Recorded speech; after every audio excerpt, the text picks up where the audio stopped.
There is nothing wrong with wanting financial freedom. There's nothing wrong with wanting to have your own money. Assalamualaikum warahmatullahi wabarakatuh. My name is Ustazah Marhamah and I have been invited today by GER TV to talk a little on being a strong woman.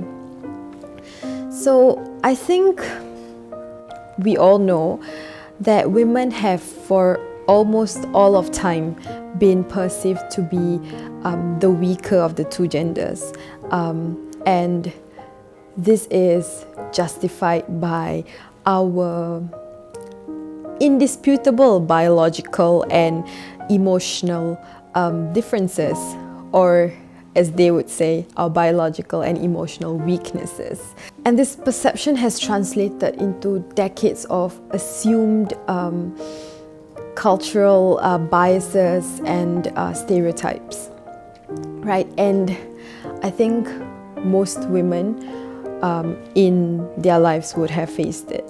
Apa yang lagi teruk is that these biases are further justified with misunderstandings and assumed understandings of religious texts. So how, for example, men are qawamun over women, so how they are responsible over women, so wives are to be unequivocally obedient to husbands, how a woman's testimony is worth half of that of a man's, how inheritance laws favors men over women, how women do not have the right and cannot divorce. So these are things that when looked at from the surface can seem as misogynistic, or the religion favoring the men over the women.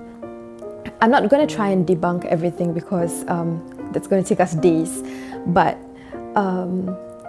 one tip I would say is, bila kita belajar agama, when we are trying to learn something, we cannot understand the Quranic or religious text in isolation. Kita kena belajar everything in sync, because the Quran doesn't contradict itself. So the Islamic values and principles are there. So then we have to, in learning the religion, learn interpretations and translations and understandings that take into account the whole of the Islamic principles and values, as opposed to learning singular religious texts in isolation, right? So given everything that I've said, right, macam how our weakness, or how us being weaker is justified by religious texts, how, you know, I think all of us, even us women, have this unconscious internalization of cultural assumptions and biases. Given all of this, the odds are so high, right? As in, it's stacked so high against us. How then can we attempt to even, you know, be a strong woman in the face of all of this, right? What I personally practice is when I am being invalidated. So it could be in any situation, and this, you know, could be for you too. So in a situation where, you know, you're being questioned for wanting to work and find your own money, where you're being questioned for speaking up, where you're being questioned for whatever it is that you're doing, right? Find strength and empowerment in the teachings of Islam and its core values, right? So first would be, we ourselves have to internalize that we are, men and women that is, are created different but equal, right? We have undisputable biological and psychological differences, but this doesn't make us weaker. We are equal, and this is mentioned in the Quran more than once, right?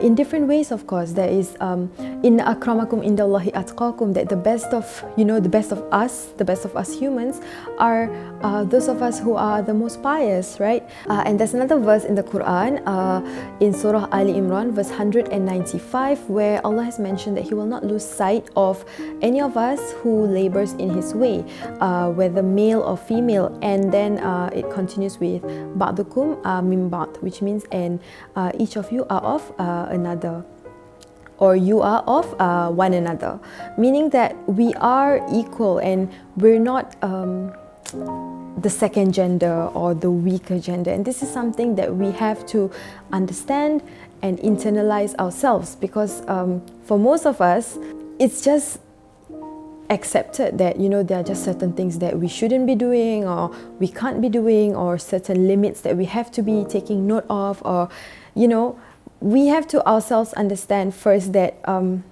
in Allah's eyes, all of us are the same. So no matter what other people say, no matter how they may justify, we are weaker than them. We're not, okay? So we have to internalize that first. Secondly is that, you know, and I think this is something that a lot of us face, especially when we're speaking up, where, oh, it's not our place to speak up, or we're not supposed to be, you know, out there, you know, doing all these, and why are you bringing in Western ideas into the religion and things like that. But it is every Muslim's responsibility to stand up for what is right and to defend the truth. And this is supported by a hadith that is in Arba'in Nawawi, Imam Nawawi's book of 40 hadiths, where if we are to see a wrongdoing, where we see something wrong, where we see that something wrong is happening, we have to correct, we have to right the wrong with our hands. So we have to carry out the action to right the wrong. And if we are unable to do so, then to right it by our tongue, which is to speak up for what is right, to stand up for what is right. And if we are unable to do so, then we have to hate that wrong with all of our heart. And hating it with all of our heart is one way to do it, but it ends with mentioning that it is the weakest of faith though. So it is every single Muslim's responsibility to do this. So you or we are not doing anything wrong by speaking up for what is right. We are not doing anything wrong by, you know, seeking justice, and we're not doing anything wrong by standing our ground.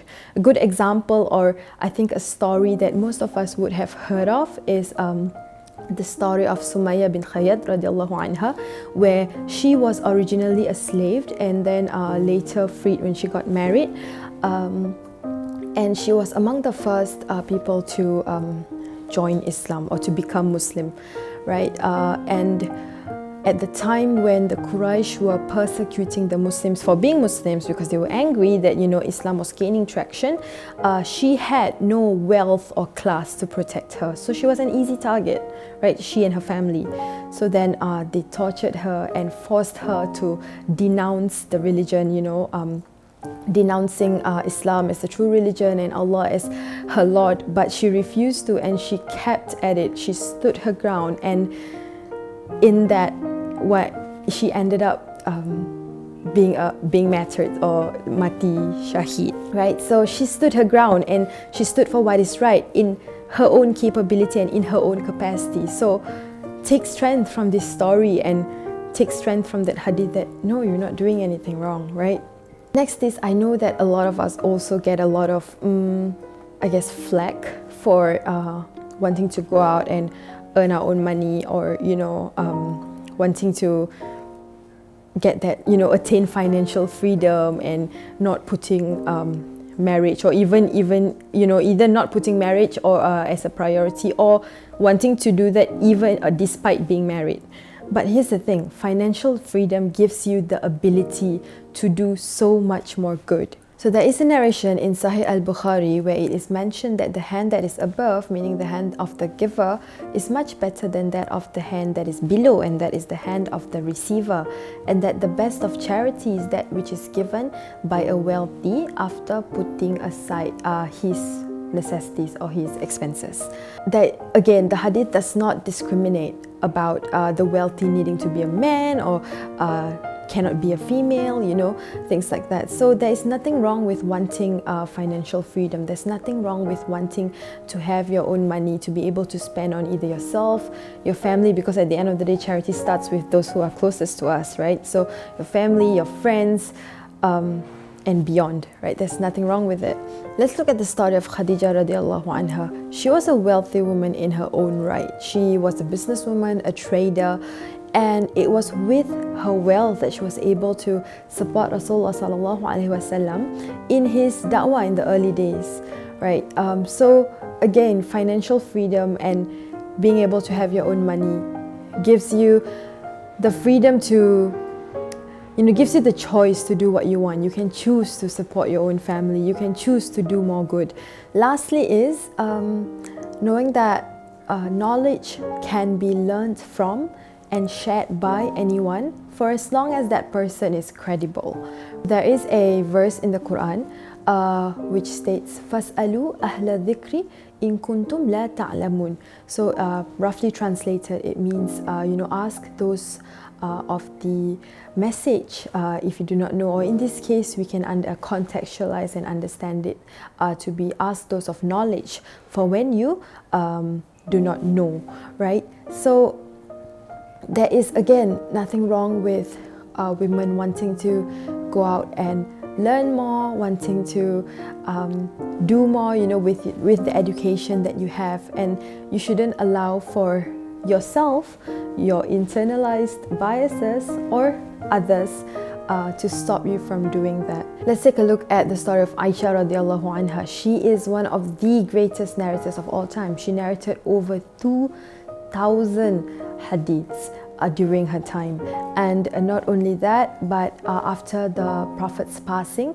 sallallahu alaihi wasallam, the men had approached her for when they were unsure of something to do with the religion, because she was the one who was always with Rasulullah sallallahu alaihi wasallam, and she had the knowledge to teach others of what they were unsure of. So women have accomplished great things and will continue to accomplish great things, and it's not a competition. It's not about who's better. It's not about, women being better or men being better. At the end of the day, our roles are complementary. And as Muslims, we have to use those complementary roles to do what is best for us and what's best for the ummah, inshallah. So, here's to our journey to being strong women alongside strong men, inshallah. And I hope you benefited from what I shared today, and whatever is good is from Allah and whatever is not is from me. So Assalamu alaikum wa rahmatullahi wa barakatuh. Thank you for having me. Global Ihsan Relief is providing aid for single mothers and struggling families through their Ihsan Baby Care package. The package includes a month's supply of diapers and baby milk at only $100. To contribute, please go to www.globalihsanrelief.sg. May Allah accept all of our good deeds, and may Allah bless you for supporting the vulnerable of our community. Assalamu alaikum.